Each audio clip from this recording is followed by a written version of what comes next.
Midi 30, intégral placement. 100% placement, 100% BFM Business. Thomas Lancereau, directeur de l'analyse des fonds chez Morningstar et qu'on retrouve régulièrement dans Intégral Placement. Alors d'habitude, Thomas, vous nous conseillez des fonds. Aujourd'hui, vous allez nous déconseiller un fonds. Vous nous mettez en garde sur le fonds Tocqueville Dividende.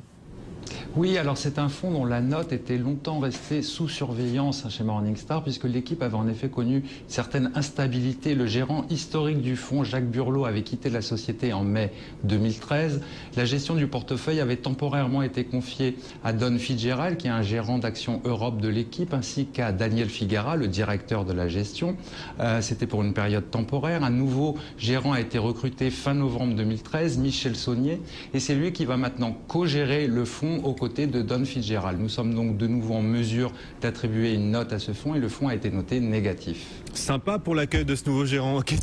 Qu'est-ce qui justifie l'utilisation de votre plus mauvaise note selon vous, cette note négative pour Tocqueville Dividende?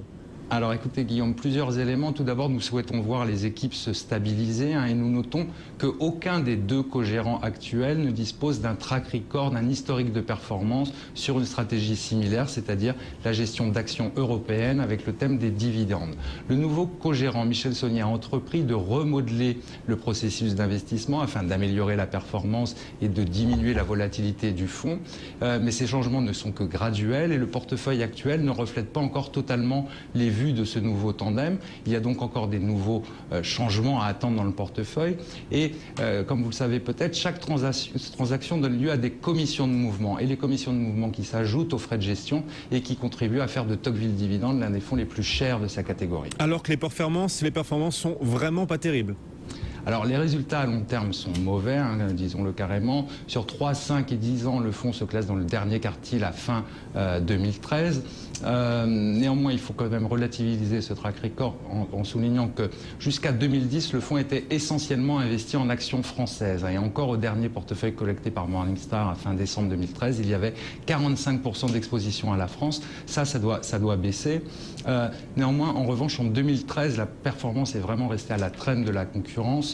Le fonds s'est classé dans le dernier quartile. Donc, compte tenu de tous ces éléments, nous pensons qu'il est prématuré de revenir sur ce fonds et nous préférons rester à l'écart. Donc, le fonds Tocqueville Dividende a été noté négatif. Ouais, note négative, donc la pire note possible chez Morningstar pour ce fonds Tocqueville Dividende. Merci beaucoup. Thomas Lancereau, qu'on retrouvera en fin de semaine, Cédric, depuis donc la recherche marché de Morningstar.